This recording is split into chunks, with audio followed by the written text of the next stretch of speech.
Good morning बेटा। आज हम नेक्स्ट चैप्टर स्टार्ट करेंगे, रेस्पिरेशन इन प्लांट्स। चैप्टर 14 है, बहुत ही इंपॉर्टेंट है। कुछ टॉपिक्स ऐसे हैं जो पूरे चांसेस रहते हैं एनुअल एग्जाम में आने के। तो चैप्टर नेम है chapter 14, respiration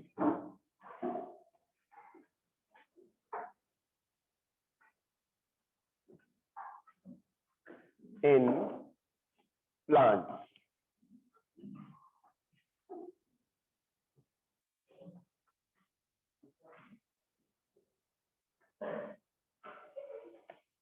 respiration in plants.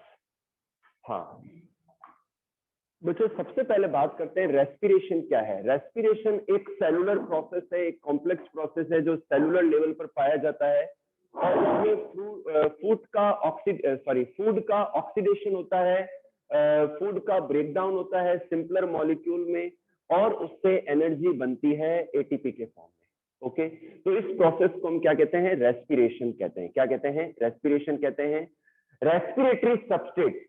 Respiratory substrate क्या है कि रेस्पिरेशन के दौरान वो फूड कंपोनेंट जो कि ब्रेक होता है, ऑक्सीडाइज होता है, उससे रेस्पिरेटरी सबस्ट्रेट कहते हैं। जैसे कि कार्बोहाइड्रेट, फैट, प्रोटीन। क्लियर होगी बात आपके? यहाँ पर बच्चों हम रेस्पिरेशन के टाइप्स की बात करें तो रेस्पिरेशन के जो टाइप्स है, 2 टाइप्स है।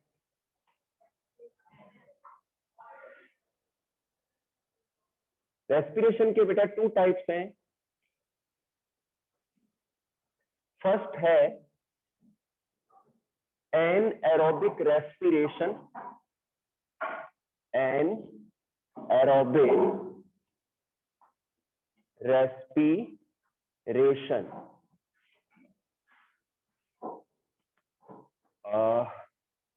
C6H12O6 एंड ये कन्वर्ट होता है 2C2H5OH plus 2CO2 in the absence of oxygen. Absence of oxygen. Understood? Second लेते हैं एरोबिक रेस्पिरेशन। एरोबिक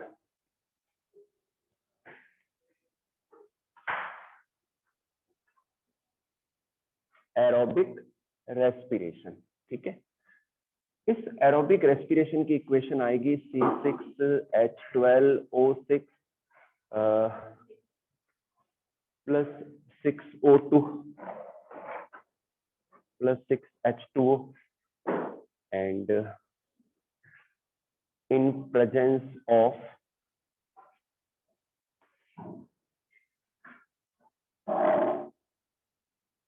ऑक्सीजन तो ये हो जाएगा 6CO2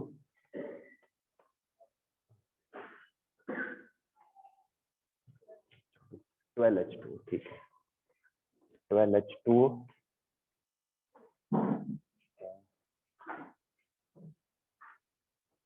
प्लस 686 किलो कैलोरी और 36 ATP।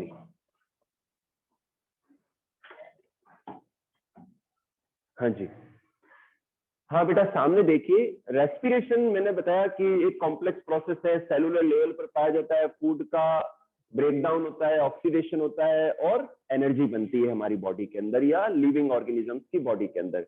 ये 2 टाइप्स का है बच्चों, anaerobic respiration and aerobic respiration. An यानी कि नहीं, एरोबिक यानी कि ऐसा रेस्पिरेशन जिसमें ऑक्सीजन प्रेजेंट नहीं होती है, एयर प्रेजेंट नहीं होती है।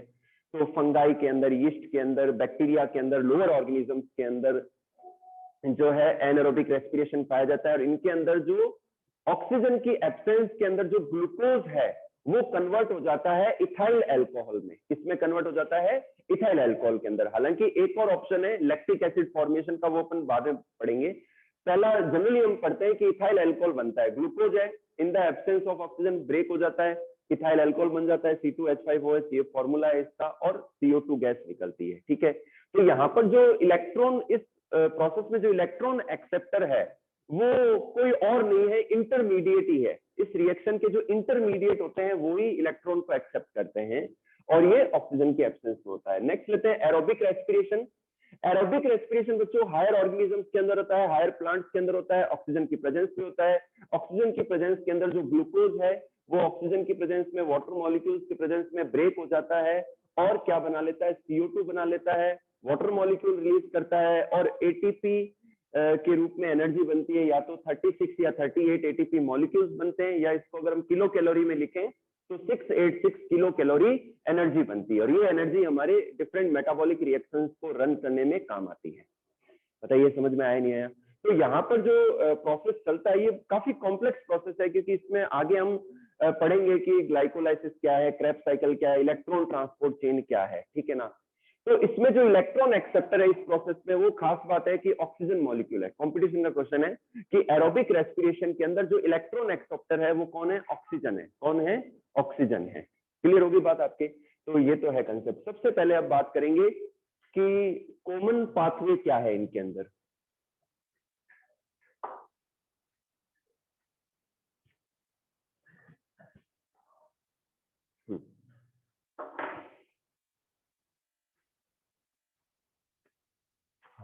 सबसे पहले हम लेते हैं ग्लाइकोलाइसिस।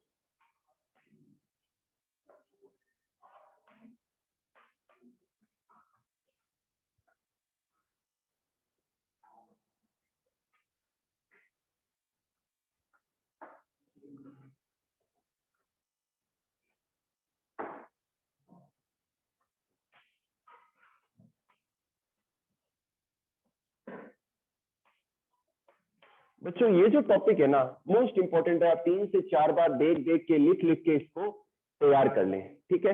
ध्यान से सुनिए। हाँ जी, ध्यान से सुनिए बेटा।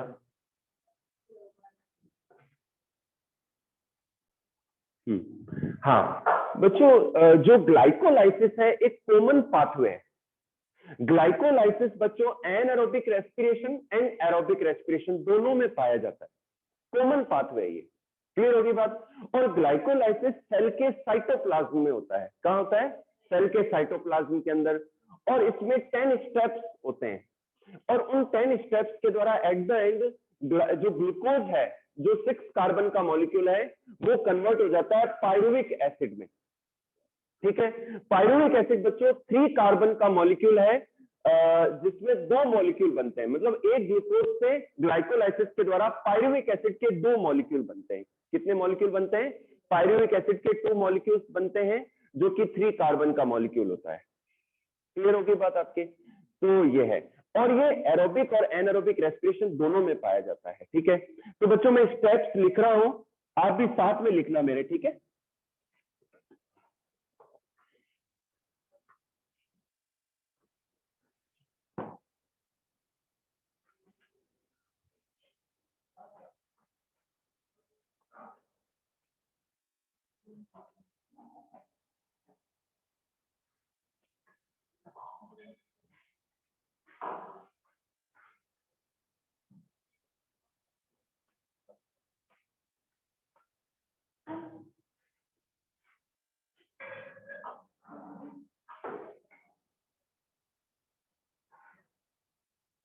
हाँ जी बेटा, एक चीज और, इस पाथवे को डिस्कवर किया था, इस पाथवे को डिस्कवर किया था गुस्ताव एम्डन, ठीक है, ओटो मेयरहॉफ एंड जे पार्नस। ठीक है, एम्डन, मेयरहॉफ एंड पार्नस, ये याद रख लो। इसीलिए इसे हम ईएमपी पाथवे भी कहते हैं। क्या कहते हैं? इसे हम ईएमपी पाथवे भी कहते हैं।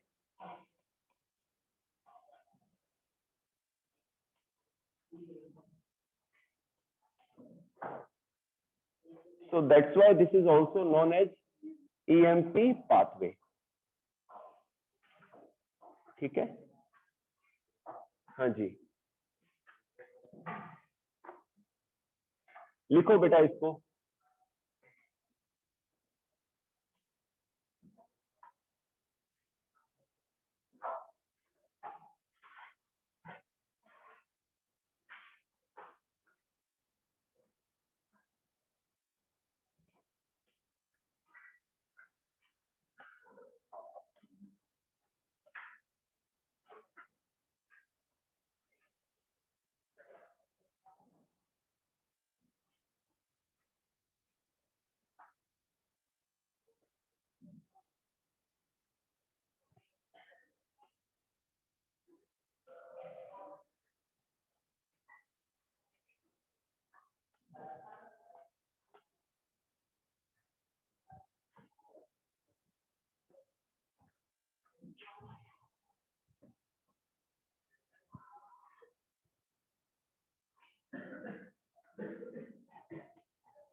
Draw the glycolysis.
हाँ जी,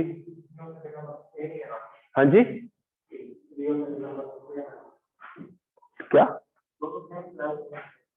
ये 3-फॉस्फोग्लिसरेटिड 2-फॉस्फोग्लिसरिक एसिड, ग्लिसरिक एसिड है, सॉरी, सही है ये पायरुविक एसिड।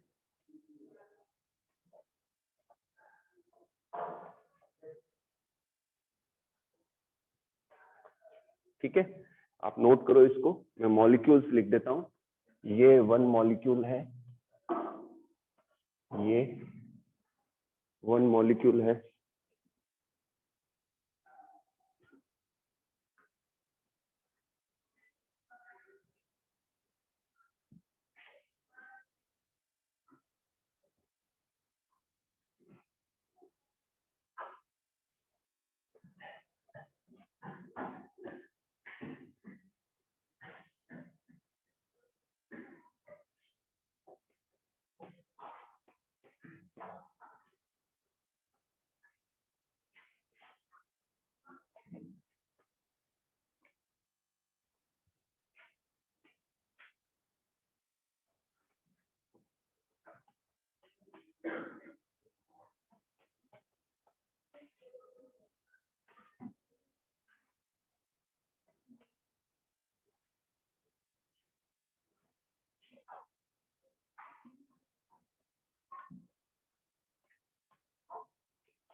हाँ बेटा एक बार इधर देखिए आप। हाँ देखो बच्चों, पूरे चांसेस रहते हैं कि ग्लाइकोलाइसिस का जो क्वेश्चन है वो एनुअल एग्जाम में बन सकता है। अब इसको याद कैसे करना है, पहले तो ध्यान रखना इसमें बच्चों 10 स्टेप्स हैं। तो पहले तो उन 10 स्टेप्स के जो मॉलिक्यूल है उनको याद रखो आप। जैसे ग्लूकोज है, ग्लूकोज 6 फॉस्फेट है, फ्रक्टोज 6 फॉस्फेट है। तो ये स्टेप्स है पायरुविक एसिड तक के, ठीक है। तो इसको पहले देखते हैं हम। सामने देखिए सारे आप। सबसे पहले ग्लूकोज का एक मॉलिक्यूल जब इसमें फॉस्फेट ऐड होता है तो कन्वर्ट होता है ग्लूकोज 6 फॉस्फेट में। किसमें कन्वर्ट होता है? Glucose 6 phosphate. यानी कि सेकंड स्टेप पर क्या है? Glucose 6 phosphate. फिर ये थोड़ा और ट्रांसफॉर्म होता है, ये बन जाता है फ्रक्टोज 6 फॉस्फेट, ठीक है। फ्रक्टोज 6 फॉस्फेट के बाद में अगला जो मॉलिक्यूल है वो है फ्रक्टोज 1,6 बिस। बिस मतलब 2 बाई फ्रक्टोज 1,6 बिस फॉस्फेट, यानी कि एक फॉस्फेट और जुड़ गया इसमें। अब बच्चों ये जो फ्रक्टोज 1,6 फॉस्फेट है ये स्प्लिट हो जाएगा और 3 कार्बन के 2 मॉलिक्यूल बना लेगा। 3 कार्बन के 2 मॉलिक्यूल बना लेगा। क्या बनाएगा? 3 फॉस्फोग्लिसरेडिहाइड। क्या बना लेगा? 3 फॉस्फोग्लिसरेडिहाइड, इसके 2 मॉलिक्यूल। अच्छा बच्चों ये ट्रांसफॉर्म होता रहता है, ये इसमें भी चेंज हो सकता है।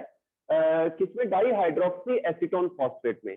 किस एंजाइम के द्वारा? फॉस्फोट्रायोज आइसोमरेज के द्वारा। ये आइसोमर के रूप में इससे इस फॉर्म में ट्रांसफर हो सकता है, ट्रांसफॉर्म हो सकता है फॉस्फोट्रायोज आइसोमरेज एंजाइम के द्वारा।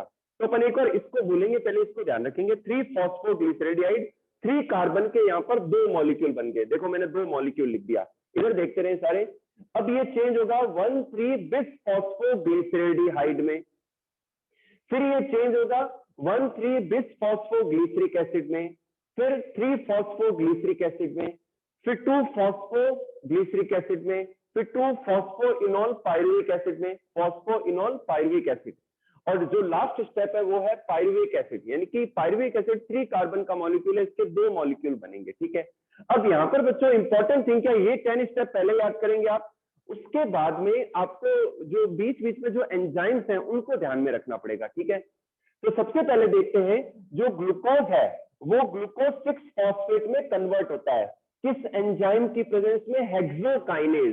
हेक्सो मतलब 6, ठीक है ना। तो हेक्सोकाइनेज एंजाइम की प्रेजेंस में ये 6 कार्बन का मॉलिक्यूल कन्वर्ट हो जाता है ग्लूकोज 6 फॉस्फेट में। यहाँ पर बच्चों एक फॉस्फेट ऐड हुआ है ग्लूकोज के अंदर, यानी कि एक एटीपी खर्च हुआ है यहाँ पर। ये जो एटीपी है ना ये स्प्लिट होगा और एडीपी बन जाएगा और वो जो फॉस्फेट है वो इसके साथ में आ गया। समझ में आ गई भाई? एडिनोसिन ट्राइफॉस्फेट में 3 फॉस्फेट है, एक फॉस्फेट निकल के किसमें आ गया? ग्लूकोज में आ गया। तो ये क्या बना लेता है? ग्लूकोज 6 फॉस्फेट और यहाँ एडीपी रह गया, यानी कि एक एटीपी पहले ही स्टेप में खर्च होता है और मैग्नीशियम आयन की प्रेजेंस में। यहां तक क्लियर है? क्लियर है सबके? फिर इसके बाद में बच्चों ग्लूकोज 6 फॉस्फेट कन्वर्ट होता है फ्रक्टोज 6 फॉस्फेट में फॉस्फोग्लूको आइसोमरेज के द्वारा। किसके द्वारा? फॉस्फोग्लूको आइसोमरेज एंजाइम की प्रेजेंस में it converts into the fructose 6 phosphate, ठीक है। फिर बच्चों यहां पर देखिए 1 2 3 थर्ड स्टेप में एक और एटीपी खर्च होगा और एक फॉस्फेट और ऐड हो जाएगा और क्या बन जाएगा? फ्रक्टोज 1,6 बाई फॉस्फेट या बिस फॉस्फेट। तो यहाँ पर एक एटीपी खर्च हो गया, तो ये भी खर्च हो गया, एक एटीपी यहाँ और एक एटीपी है, यानी कि 2 एटीपी अब तक खर्च हो चुके हैं।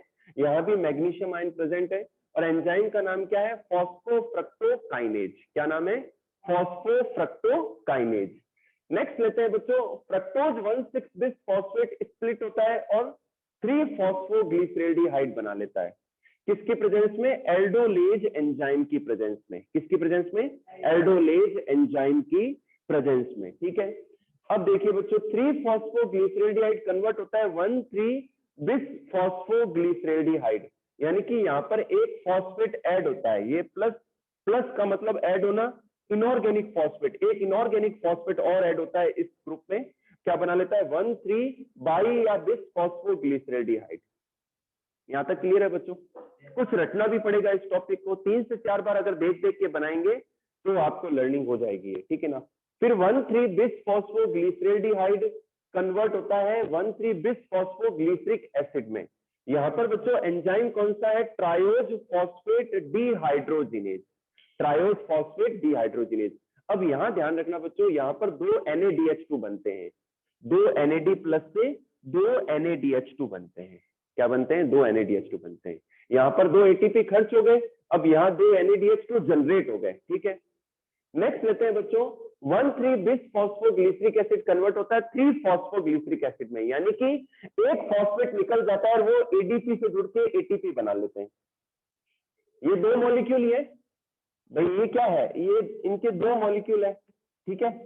तो 2 मॉलिक्यूल, एक मॉलिक्यूल से एक फॉस्फेट निकलता है, दूसरे मॉलिक्यूल से दूसरा, तो 2 फॉस्फेट 2 ADP के साथ जुड़ते हैं तो 2 ATP बना लेते हैं। तो यहाँ पर 2 ATP बनेंगे। एंजाइम कौन सा है यहाँ पर, फॉस्फोग्लिसरिक ट्रांसफॉस्फोराइलेज, फॉस्फोग्लिसरिक ट्रांसफॉस्फोराइलेज एंजाइम है। बोर्ड पे देखते रहे।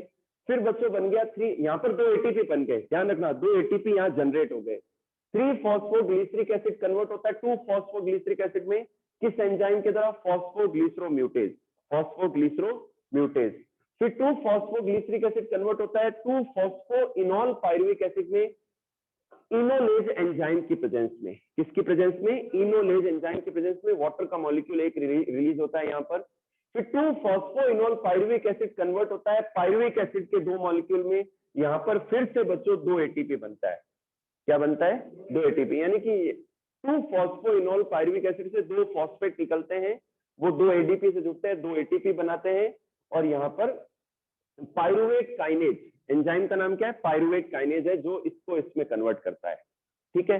तो ये बच्चों लास्ट पॉइंट है जिसमें पायरुविक एसिड बनता है। क्लियर होगी बात। अब अपन को ATP की कैलकुलेशन करनी है बच्चों। मैं फिर से कह रहा हूँ कि ये इजी है, बस आपको 3 से 4 बार इसको देख देख के एक बार रफ कॉपी में प्रैक्टिस करनी पड़ेगी। याद करने का तरीका क्या है कि पहले स्टेप्स लर्न करो, ठीक है। स्टेप लर्न करने के बाद में कहाँ कहाँ ATP खर्च हो रहा है वो ध्यान रखो। जैसे पहले स्टेप पर, यहाँ पहले स्टेप पर ATP खर्च हो रहा है, तीसरे स्टेप पर ATP खर्च हो रहा है, ध्यान रखना। First, second, third, fourth, fifth, sixth.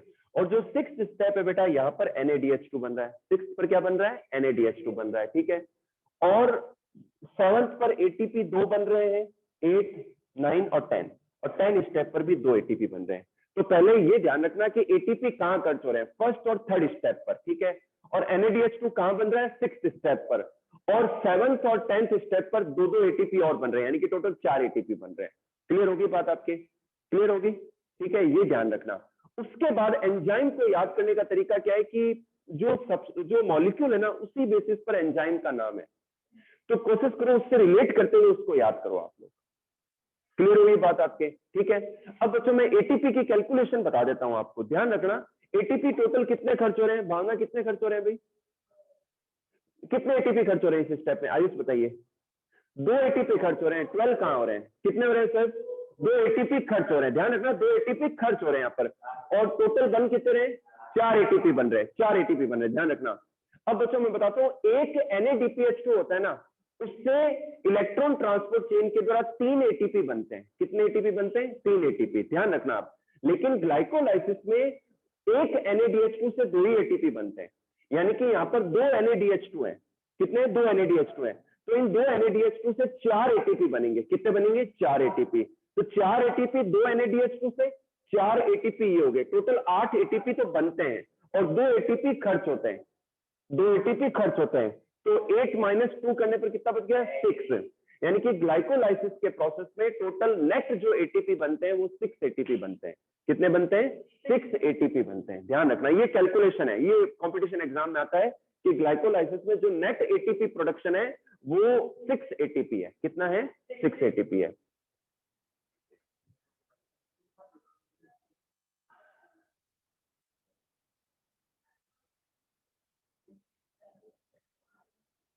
हाँ, क्यों बच्चों, समझ में आया ये, तो इसको रफ कर दो एक बार, टाइम कम है। ATP की कैलकुलेशन बता देता हूं मैं, ठीक है, आप नोट करना चाहें तो। ये हो गया क्या, पुलकित, नहीं अपन यहाँ कर देते हैं इसको,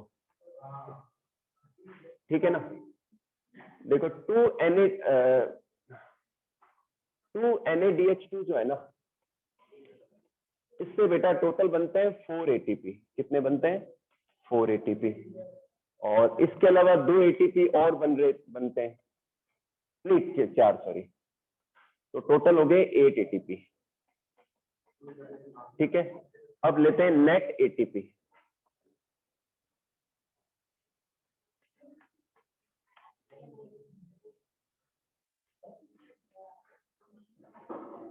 net ATP minus net ATP 8 ATP minus 2 ATP बराबर 6 एटीपी। हाँ बच्चों एक बार फिर से देख लो, फिर से कह रहा हूं ग्लाइकोलाइसिस के प्रोसेस में 2 एटीपी खर्च होते हैं, ठीक है, और 4 एटीपी बनते हैं 7th और 10th स्टेप्स में, और 2 NADH2 4 एटीपी प्रोड्यूस करते हैं। तो 4 2 NADH2 के एटीपी और 4 ये टोटल हो गए 8 एटीपी। कितने हो गए? 8 एटीपी हो गए। और नेट एटीपी क्या आएगा? 8 ATP minus 2 ATP equals to 6 ATP. तो जो नेट प्रोडक्शन है एटीपी का वो 6 एटीपी आता है इसमें। क्लियर हो गया? चलिए ओके बेटा, आज इतना ही करेंगे। आज जो कराया है ना, यहां तक आप लर्निंग करना, घर जाके प्रैक्टिस करना, रिवाइज करना, इसको 1 से 2 बार ग्लाइकोलाइसिस को बना के देखना, ठीक है। फिर कल की क्लास में आगे के टॉपिक करेंगे, एक तो फर्मेंटेशन और फिर क्रेब्स साइकिल।